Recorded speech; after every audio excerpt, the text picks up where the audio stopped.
¿Qué tal, queridos amigos? ¿Cómo les va? Bienvenidos a esta sexta y última jornada de Reavivamiento y Reforma, esta semana que hemos pasado juntos, compartiendo, arrancando por el hermano Henry, luego Luis Machado, Emanuel Vallejos, Arturo, ayer el hermano Víctor y hoy finalizando con esta jornada de la más necesaria para esta hora que estamos viviendo. Le quiero agradecer a mis hermanos de Tiempo de Reunión por este espacio, particularmente al hermano Arturo que se ha puesto al hombro esta jornada y bueno, la ha propuesto entre los hermanos, quienes gustosamente nos hemos accedido para presentar algunos de los temas que son realmente vitales, necesarios en este tiempo donde realmente hace falta en el pueblo de Dios que se reavive y que se reforme para las cosas que están por venir, pero sobre todo para aceptar a Cristo como nuestro amigo.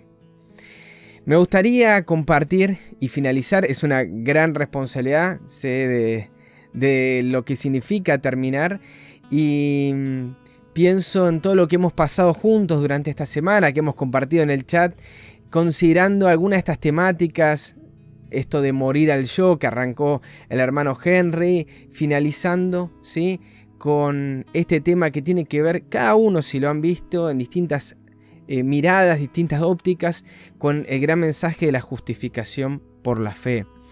Y este tema se titula, que voy a presentar en esta noche, La fe que obra por amor, ¿sí? Corresponde, ahí dice abajo, al sábado 19 de diciembre, es el día que se está transmitiendo para esta semana. Y me gustaría, primeramente, arrancar de dónde sale esta frase, ¿sí?, que es del libro de Gálatas, capítulo 5, verso 6, que dice el apóstol Pablo, porque en Cristo Jesús ni la circuncisión vale algo, ni la incircuncisión, sino la fe que obra por el amor. Este es el pasaje que se encuentra allí y que motivó el título y que va a motivar todo este tema, ¿sí?, para poder entender esto de qué es esta fe que obra por el amor. En el libro de Gálatas hay muchas posturas, pero las vamos a sintetizar en dos pensamientos, ¿sí?, sobre todo en las cartas del apóstol Pablo. Hay dos posturas claras. Por un lado están los que descartan la ley de Dios, porque Cristo nos ha redimido de la ley, ¿sí? Es uno de los extremos a los cuales el mundo cristiano está yendo, ¿sí? Lo descartan, Cristo nos redimió, como no sirve la ley para salvación, ya la ley no sirve, no rige más para ellos. Y por el otro lado están los que dicen que la fe sola la fe no nos libra de las obras, ¿sí? Y ahí escuchamos, si no guardás tal ley o si no obedeces, o sea, si no hay obras, no hay salvación. Es decir, la cruz de Cristo no te salva 100%, ¿sí? Hay un 99%, pero hay un porcentaje que tenés que hacer vos, ¿sí? Hay algo que tenés que hacer vos para alcanzar la salvación. Estas son las dos posturas por ahí más conocidas. Por un lado, los que se olvidan de la gracia de Cristo, ¿sí? Tienen a la ley como un segundo salvador. Y por el otro, los que se olvidan de la ley. Sí, todo es gracia, la ley no sirve, está muerta, en fin. Hay un tema que he presentado en el canal de Verdad Presente que se llama Equilibrados en Cristo. Si les gustaría conocer un poquito más sobre este tema, lo dejo allí para que ustedes estudien a profundidad. Pero hoy vamos a estar repasando muchas de esas cuestiones. Arranquemos con la pregunta principal, sí, porque hablamos de salvación. ¿Cómo es que somos justificados delante de Dios? Como decía el hermano Henry, ¿cómo es que somos hechos justos, sí, delante de Dios, sin ningún pecado? Dice el apóstol Pablo, porque no son los oidores de la ley los justos ante Dios, sino los hacedores de la ley los que serán justificados. Bueno, acá ya nos da una pista. ¿Quiénes son justificados? Los hacedores, o sea, los que hacen, los que obran. Bueno, acá esto nos dice el apóstol Pablo. ¿Y cuántos justos hay? Porque acá nos dice que no son justos los oidores, sino los que hacen. Entonces, bueno, vamos a ver qué dice la Escritura. ¿Cuántos justos hay? ¿Cuántos son los hacedores de la ley según la Escritura? Nos dice el apóstol Pablo también en Romanos 3, verso 9 al 12, ¿qué pues? ¿Somos nosotros mejores que ellos? En ninguna manera, pues ya hemos acusado a judíos y a gentiles que todos están bajo pecados, como está escrito. No hay justo ni aun uno, no hay quien entienda, no hay quien busque a Dios. Todos se desviaron, a una se hicieron inútiles. No hay quien haga lo bueno, no hay ni siquiera uno. Dice Romanos 3, 9 al 12. Entonces podemos concluir, como dice el apóstol Pablo, que no hay justo, ¿sí?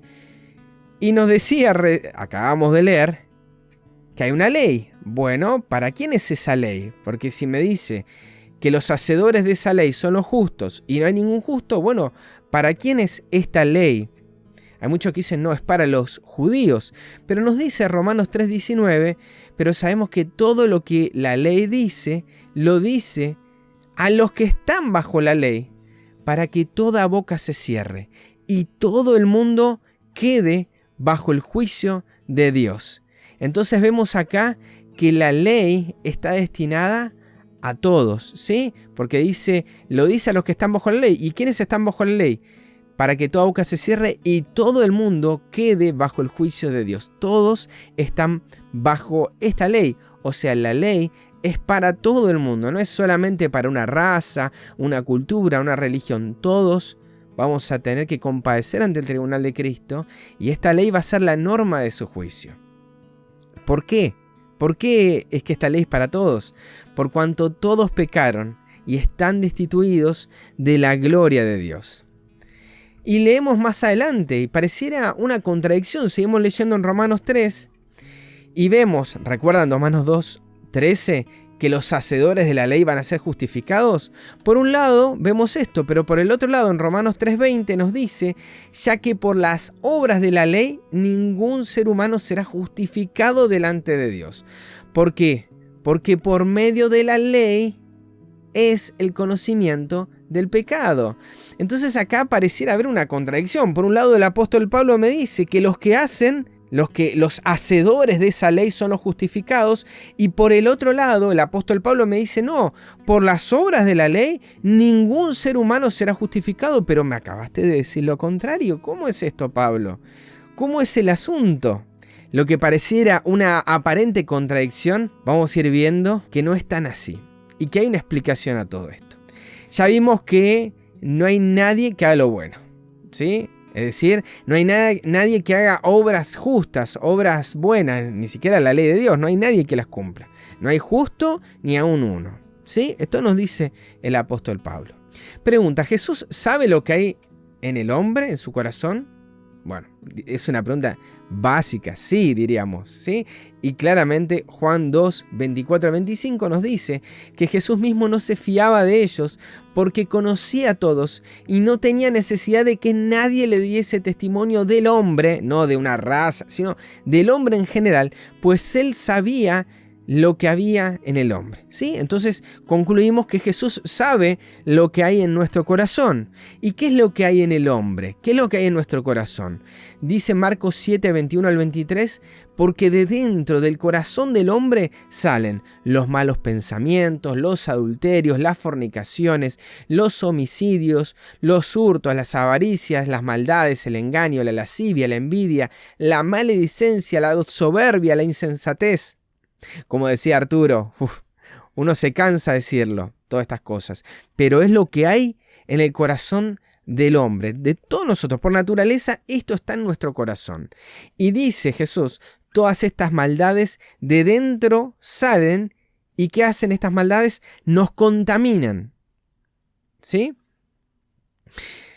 ¿Puede un injusto guardar la ley de Dios? Después de todo lo que vimos, después de saber que Jesús conoce nuestro corazón y sabe lo que hay en nuestro corazón, ¿puede alguien que tiene este corazón guardar la ley de Dios? Nos dice Romanos 8, 7-8, por cuanto los designios de la carne son enemistad contra Dios, porque no se sujetan a la ley de Dios, ni tampoco pueden. Acá nos aclara, no se sujetan ni tampoco pueden. O sea, no es que ahora no lo podemos hacer, pero bueno, si lo intentamos después lo vamos a poder hacer. No lo podemos hacer por naturaleza, ni aunque lo sigamos intentando, podremos hacerlo. Y los que viven según la carne no pueden agradar a Dios. Entonces acá tenemos un problema gravísimo para nosotros, porque nos dice que los hacedores de la ley van a ser justificados, pero nosotros por naturaleza no nos podemos sujetar a la ley de Dios, ni tampoco podemos hacerlo. Y estando en esta condición tampoco agradamos a Dios. Entonces, ¿cómo es que agrado a Dios? ¿Cómo es que me puedo sujetar a la ley de Dios?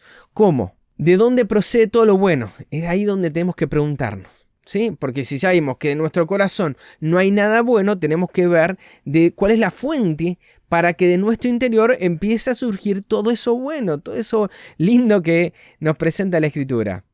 Santiago 1:17 dice: toda buena dádiva y todo don perfecto desciende de lo alto, del Padre de las luces, en el cual no hay mudanza ni sombra de variación. Punto número 1, necesitamos buscarlo allí.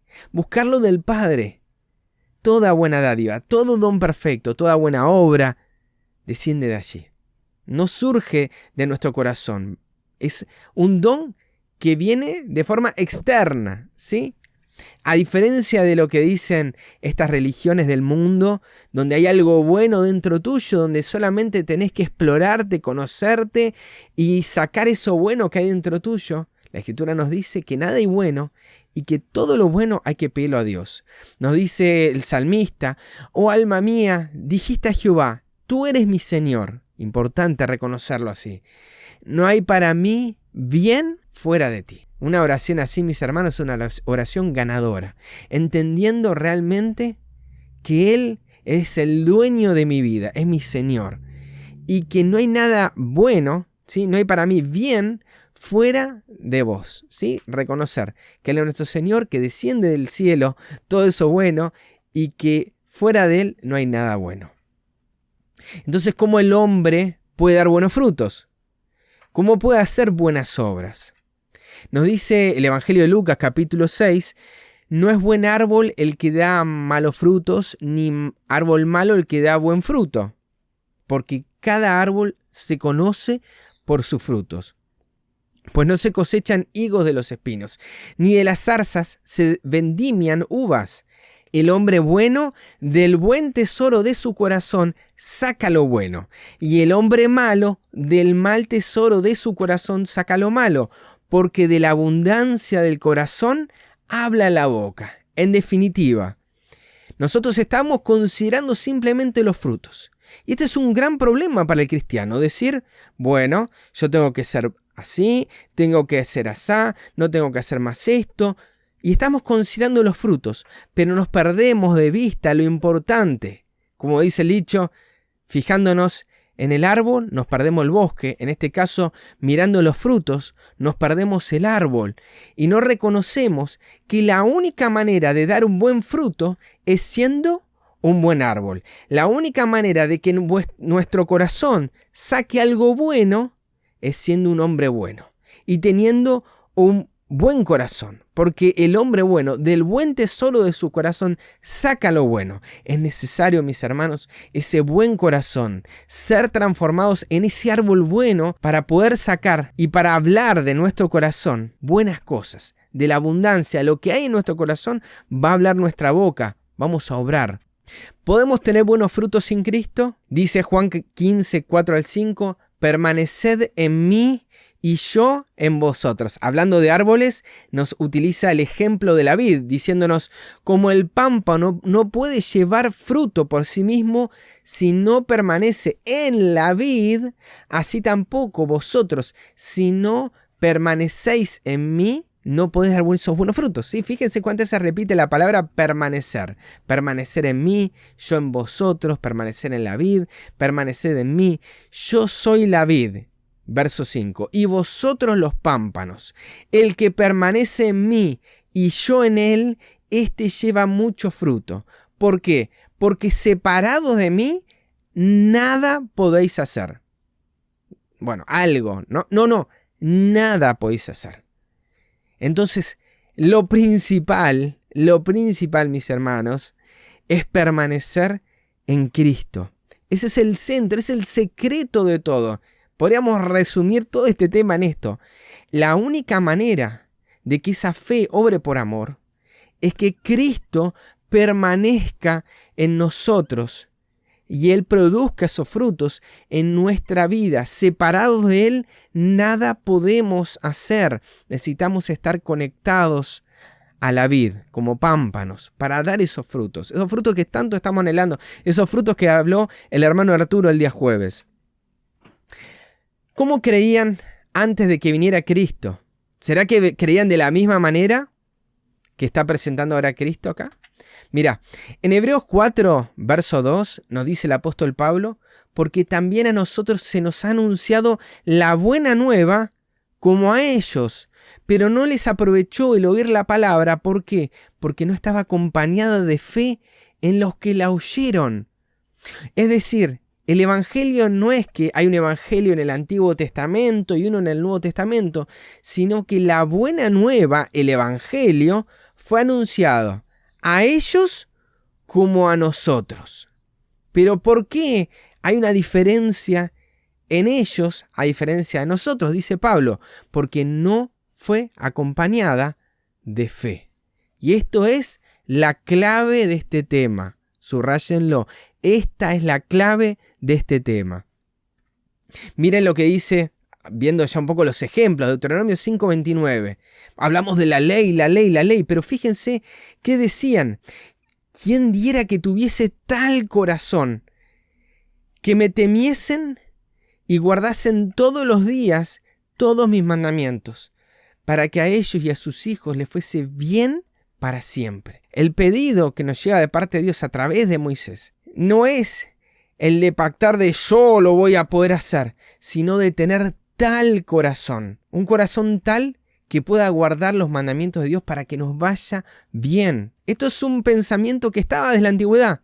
No es algo que aparece en el Nuevo Testamento. Nos dice el salmista, Salmo 119:32, entre tantas veces que lo menciona en ese salmo, por el camino de tus mandamientos correré, o sea, verbo futuro, cuando ensanches mi corazón. Yo voy a andar en tus mandamientos cuando ensanches mi corazón, cuando me des una nueva mente.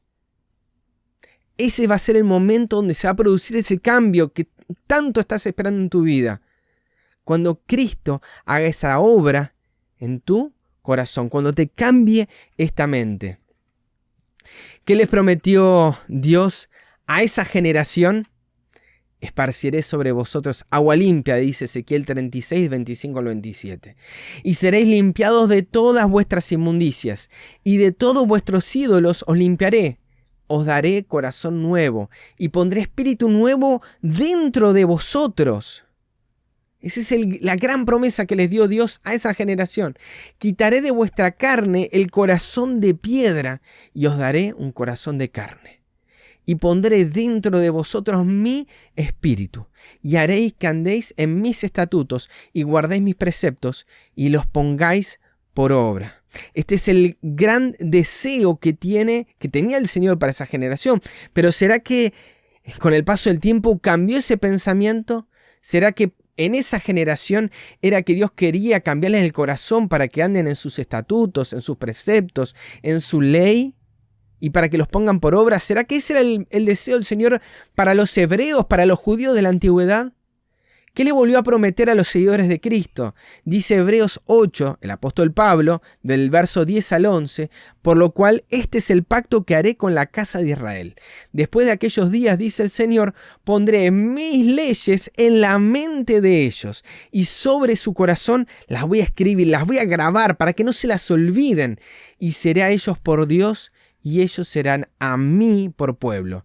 Y ninguno, dice el apóstol Pablo, enseñará a su prójimo y ninguno a su hermano, diciendo conoce al Señor. ¿Por qué? Porque todos me conocerán, desde el menor hasta el mayor de ellos, todos conocerán al Señor. Qué maravilloso, mis hermanos. Jesús nos dice, esta es la vida eterna, que te conozcan a ti, el único Dios verdadero, y a su Hijo Jesucristo, a quien has enviado. Esa es la vida eterna. Pero a veces andamos por el mundo diciendo, no, tenés que hacer esto y tenés que hacer lo otro, obligando y no exhortando a lo que dice la Escritura. Nos ponemos en la obligación, tenés que guardar la ley, tenés que hacer esto. Pero el Señor nos ha prometido, pondré mis leyes en la mente de ellos.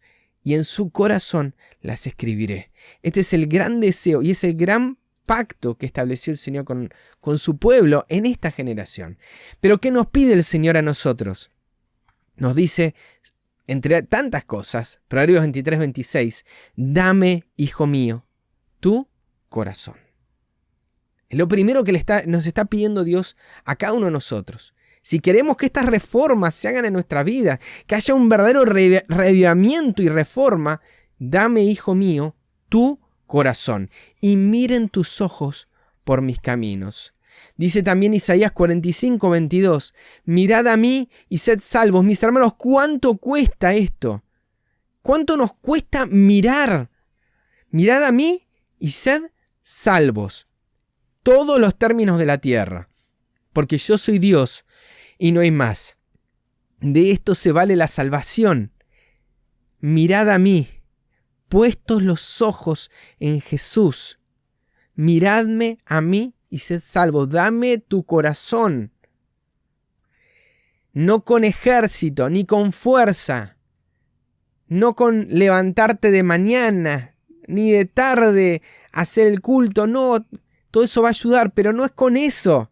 No es con ejército ni con fuerza, sino con mi espíritu. Ha dicho Jehová de los ejércitos. Él desea que nos humillemos delante de Él, mis hermanos, y entendamos que nuestra fuerza viene de Él. Nuestro poder viene de su espíritu. Y tendremos paz, mis hermanos. Tendremos verdadera paz. Estaremos realmente alegres porque entendemos que nos habremos sacado una gran mochila de encima para llevar esa carga, porque es una carga también, pero la que Cristo nos va a dar, que es ligera, es fácil de llevar. Pero ¿cuánto nos cuesta de nuestro orgullo dar nuestro corazón? Dice en Isaías 1:10, príncipes de Sodoma, y fíjense cómo habla con el pueblo de Israel y cómo sigue hablando con nosotros. Nos habla de Sodoma, nos habla de Gomorra, de aquellos que están lejos. Oíd la palabra de Jehová. ¿Qué? Escuchad la ley de nuestro Dios. Pero nada más, Señor, no nos pedís que, no sé, andemos caminando boca arriba, que nos vayamos hasta el Everest en procesión. ¿No nos estás pidiendo cosas difíciles? Oíd la palabra de Jehová. Escuchad la ley de Dios. Él no nos puso algo tan lejano, tan difícil de cruzar al otro lado del mar. Él puso, como dice en Deuteronomio, la palabra, sus mandamientos, muy cerca a nosotros, en nuestra boca y en nuestro corazón. Y Él desea esto tan sencillo, que lo escuchemos, que lo oigamos. ¿Qué hay de difícil en esto? Y entonces nos va a decir, límpiense y lávense. Quiten la iniquidad de vuestras obras delante de mis ojos. Dejad de hacer lo malo. Lo primero que te está diciendo, limpiate, lavate. Sacate todo lo malo. O sea, no te está diciendo algo difícil. Simplemente deja de hacer lo que estabas haciendo hasta ahora.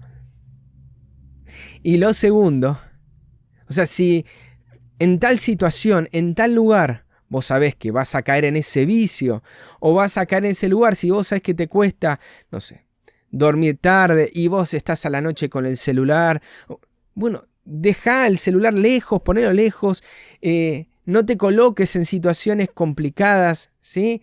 Donde vos sabés que en ese lugar, a esa hora, con la luz apagada, en ese lugar haces lo malo. Bueno, alejate de eso, separate de eso, deja de hacerlo. Fíjense cuán difícil, cuán costoso es. Es simplemente no hacerlo. Y lo segundo, lo positivo, aprended a hacer el bien. No te dice que hagas el bien, sino que aprendas a hacerlo. Que investigues, que estudies, que averigües cómo es el bien. Busques el juicio. No simplemente que lo hagas, dice que lo busques. Tan sencillo como esto. ¿Y cómo buscamos el juicio?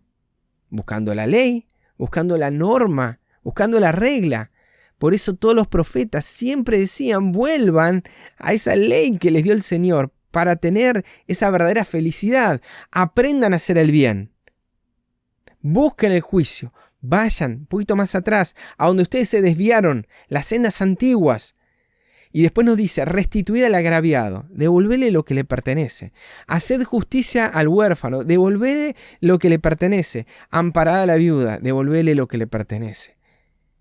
No te está diciendo cosas imposibles o injustas. Fíjense cuán sencillos son los términos con los cuales el Señor quiere restablecer una relación con nosotros. Y luego, una vez que hicimos esto tan sencillo, vengan a mí. Venid luego, dice Jehová, y estemos a cuenta. Si vuestros pecados fueren como la grana, como la nieve serán emblanquecidos. Si fueren rojos como el carmesí, vendrán a ser como blanca lana. ¿Cuál debe ser nuestro pedido en esta hora? Como dice el apóstol Pablo, por esta causa doblo mis rodillas ante el Padre de nuestro Señor Jesucristo, de quien toma nombre toda familia en los cielos y en la tierra, para que os dé, conforme a las riquezas de su gloria, el ser fortalecidos con poder en el hombre interior por su Espíritu.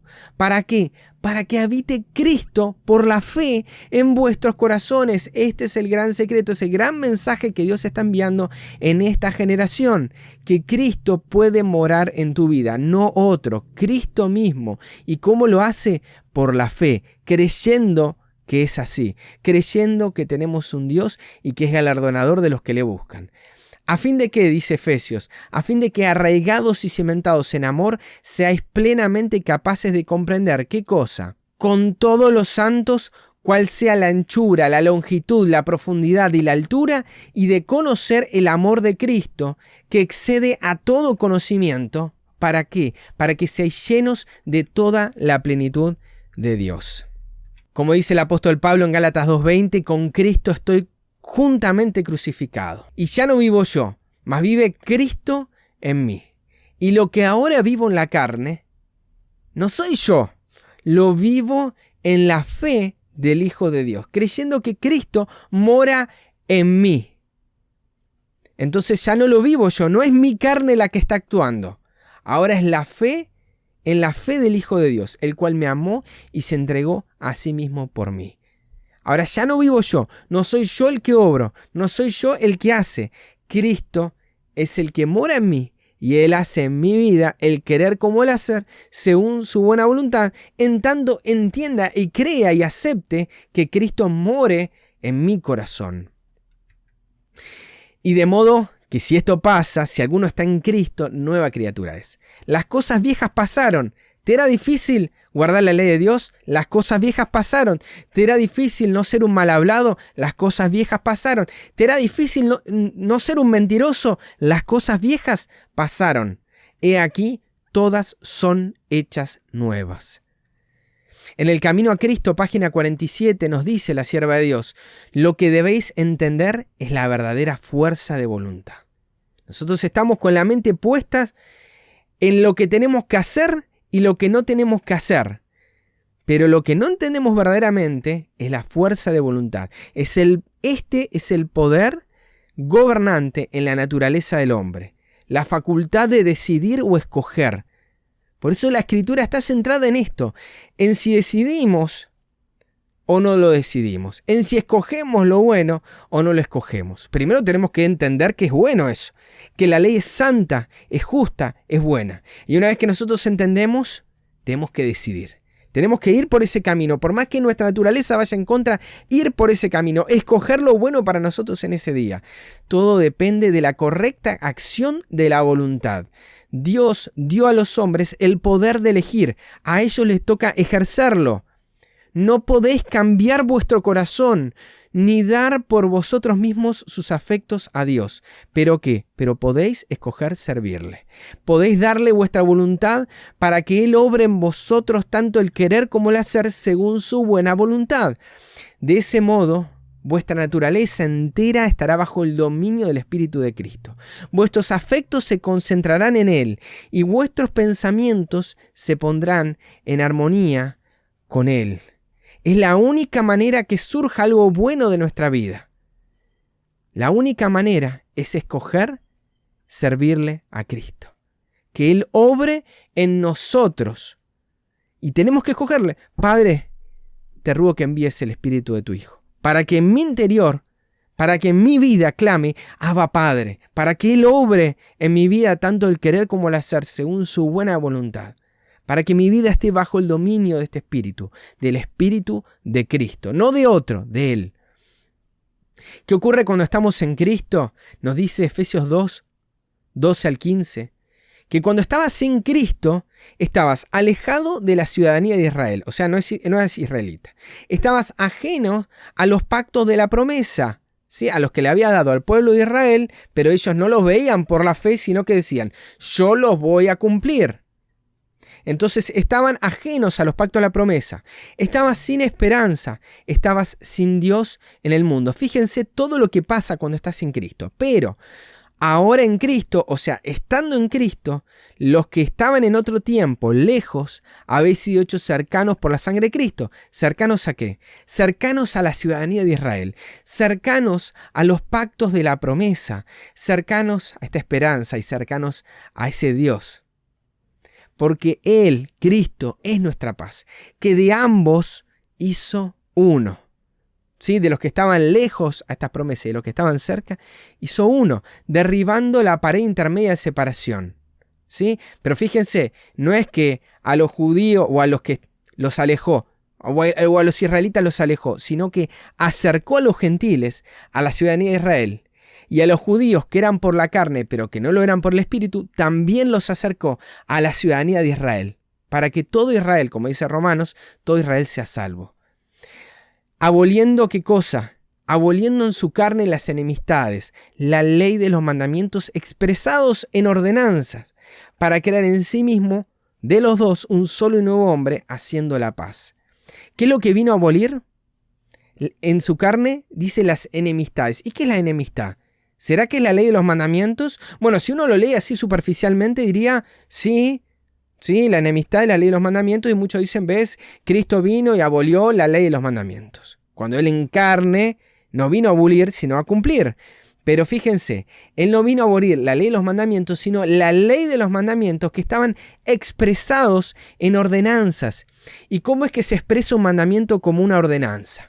Bueno, leemos, por ejemplo, en Éxodo 20:13, que cuando Dios dijo, no matarás, no cometerás adulterio, no hurtarás, no hablarás contra tu prójimo falso testimonio, no codiciarás, etcétera, etcétera, etcétera, ¿sí? de codiciarás. En realidad, el pueblo leía ese mandamiento como una orden, ¿sí? Yo no tengo que matar, yo no tengo que cometer adulterio, yo no tengo que hurtar, yo no tengo que hablar falso testimonio, yo no tengo que codiciar. Lo leía como una orden. Dios me está diciendo que yo no lo haga. Entonces, ¿qué tengo que hacer? Procurar vivir conforme a eso. Y si leen Éxodo 19 y Éxodo 23, el pacto es firmado por el pueblo de Israel como nosotros haremos todas las palabras que están escritas en el libro. Esa fue la gran maldición. Entender que esas palabras implicaban que el pueblo de Israel y nosotros al día de hoy tenemos que hacerlas para ser salvos. Yo no lo tengo que hacer, yo no tengo que cometer. Como algo que pudiera salir de mi corazón, cuando del árbol malo, de este árbol malo, no puede surgir nada bueno. Esa fue la gran maldición. Recordemos que a los hebreos se les había dado la buena nueva como a nosotros.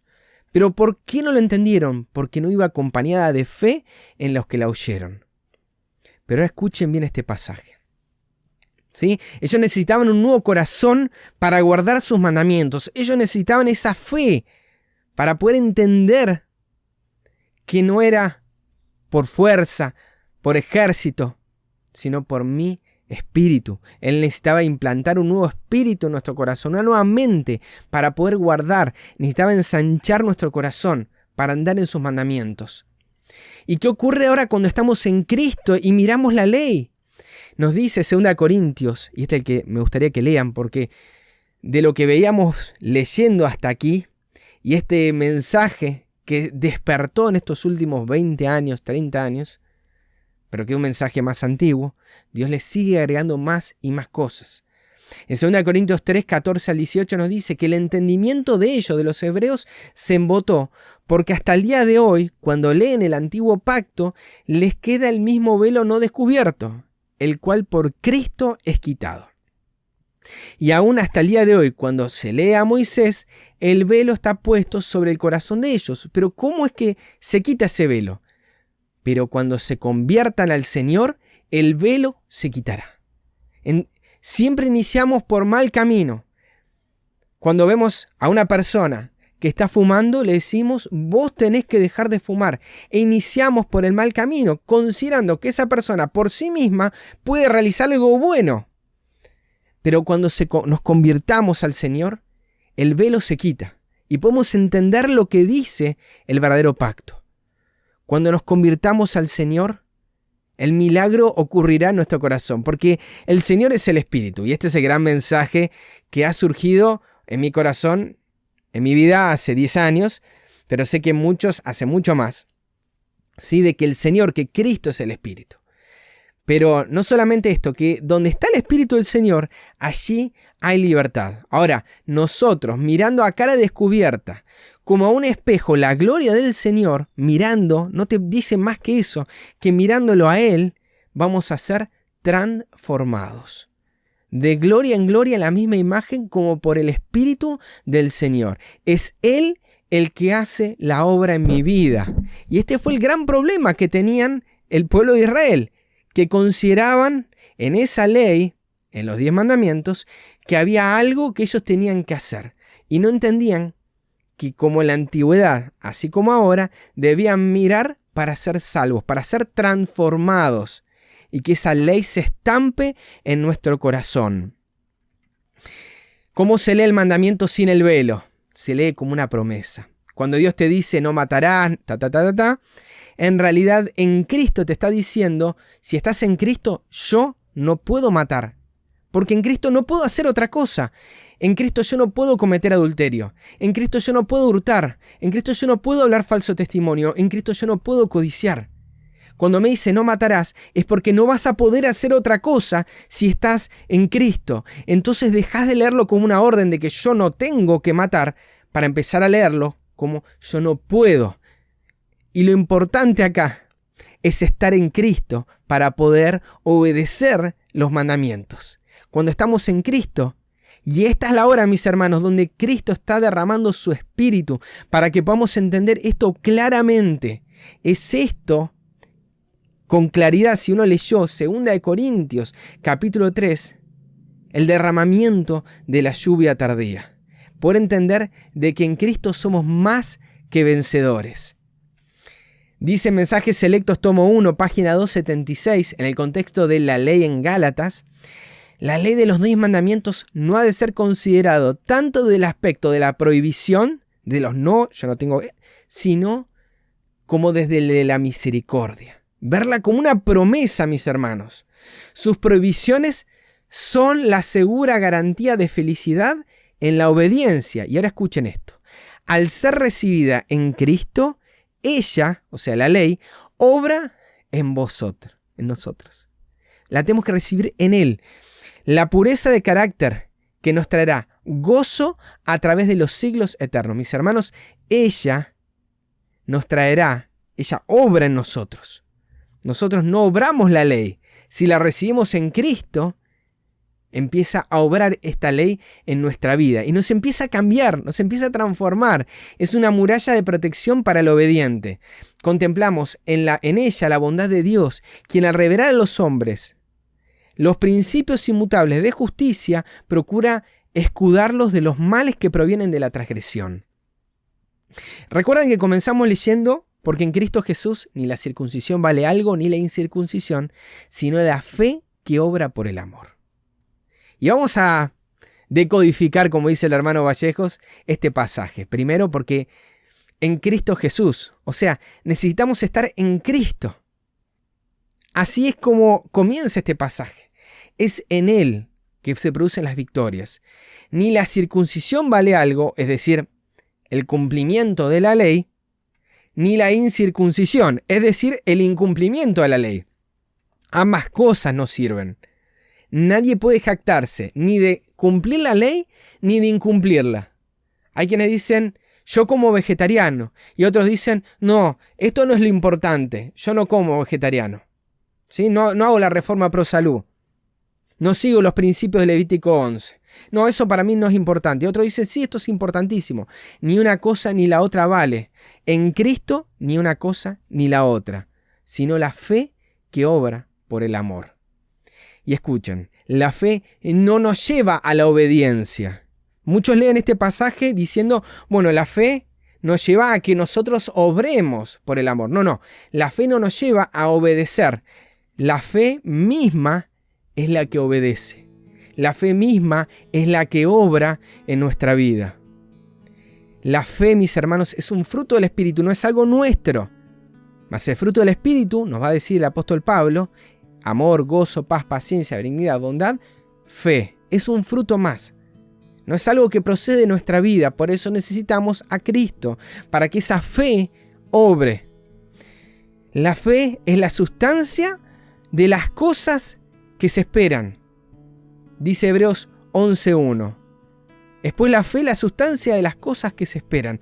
No es una abstracción, es algo concreto para nuestra vida. Es una realidad palpable, que es una fe que obra. Las cosas que esperamos que sucedan, bueno, la fe es esa sustancia de esas cosas que estamos esperando que sucedan en nuestra vida. Por ejemplo, la obediencia a los mandamientos. La fe viene por el oír. Y el oír, mis hermanos, por la palabra de Dios. La fe es alimentada y se alimenta por el oír. Mientras más escuchamos, por eso es tan sencillo lo que nos pide el Señor. Que escuchemos, que oigamos, que miremos al Señor, a su ley, a sus mandamientos. Que aprendamos de Él, porque en la medida que lo oigamos su palabra, vamos a estar entendiendo más acerca del carácter de Dios. Porque así como su ley es santa, es justa y es buena, Dios es santo, es justo y es bueno. Y aprenderemos más a ser como Él es. Sin fe, mis hermanos, es imposible agradar a Dios. Porque es necesario que el que se acerque a Dios crea que le hay y que es galardonador de los que le buscan. O sea, nos recompensa. Pero sin fe, mis hermanos, si creemos que hay algo que podemos hacer sin fe, no agradaremos jamás a Dios. Pero con fe todo es posible. Jesús les dijo, si puedes creer, al que cree, todo le es posible. Somos hijos de Dios por la fe. Nos dice el apóstol Pablo, pues todos sois hijos de Dios por la fe en Cristo Jesús. Porque todos los que habéis sido bautizados en Cristo, los que moriste en Cristo, de Cristo estáis revestidos. Y esa es la confianza que tenemos, mis hermanos, que somos hijos de Dios. Y la única manera de entenderlo es creyendo en que es así verdaderamente, de que si morimos en Él, somos revestidos de Él. Dice el apóstol Pablo en Romanos 1:17, porque en el Evangelio, la justicia, o sea, lo que es justo para Dios, o sea, su ley, se revela por fe y para fe. La única manera que podemos entender la justicia de Dios, que está revelada en el Evangelio, ¿sí?, se revela por fe y para fe. No podemos verla de otra manera. No cometamos el error de entender que hay algo que nosotros tenemos que hacer para vivir. El justo vive por la fe, mas el justo por la fe vivirá. ¿Quién es el autor y consumador de nuestra fe? Nos dice, por tanto nosotros también, teniendo en derredor nuestro tan grande nube de testigos, habiendo leído Hebreos 11, ¿sí?, que habla de esa galería de la fe, nos dice, despojémonos ahora de todo peso y del pecado que nos asedia. Isaías 1:16. Dejen de hacer lo malo y corramos con paciencia la carrera que tenemos por delante. Aprendamos a hacer el bien. Puesto los ojos en Jesús, mirad a mí, sed salvos, al autor y consumador de la fe. Él es el autor de la fe en nuestra vida, pero también es el que la consuma, el que la finaliza, el que la fortalece. El que comenzó la buena obra la va a perfeccionar. ¿Hasta cuándo? Hasta la venida de Cristo.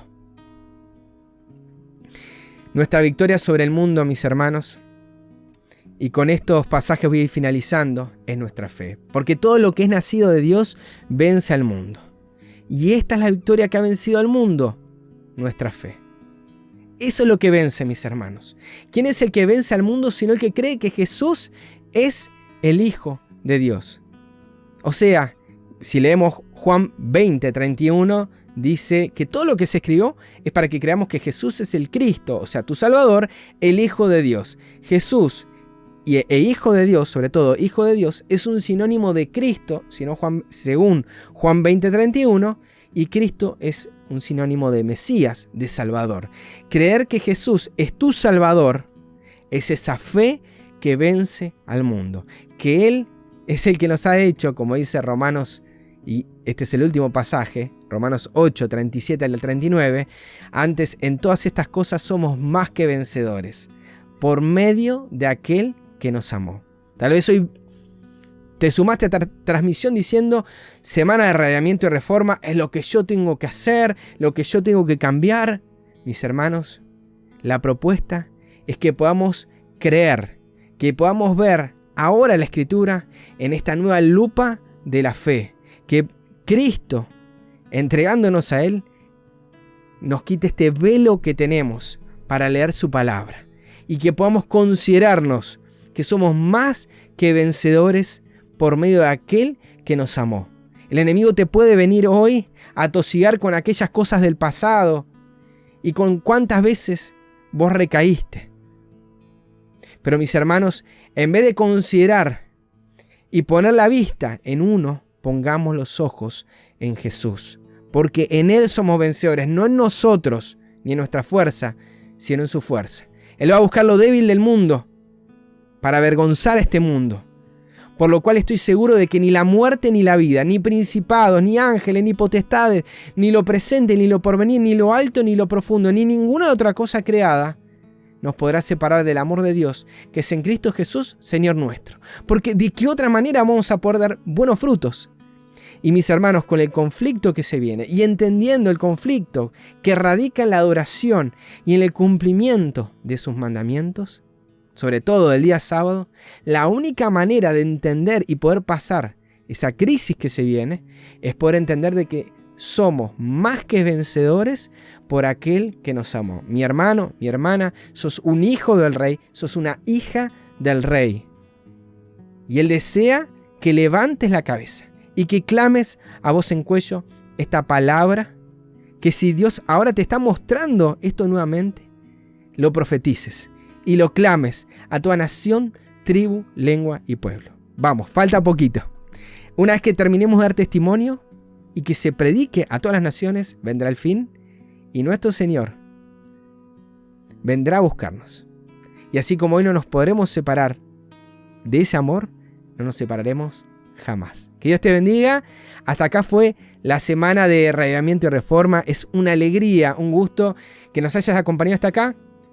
Si Dios así lo permite, nos estaremos encontrando seguramente en alguna otra semana o en alguna otra jornada o en alguna otra serie con estas temáticas compartidas por hermanos de Tiempo de Reunión. Y que Dios te bendiga rica y poderosamente en esta semana que acaba de comenzar. Un gusto, un cariño grande, que Dios te bendiga y te dejamos también para que medites en estas palabras y nos encontramos la semana que viene en la programación que tenemos desde Tiempo de Reunión. Saludos en Cristo.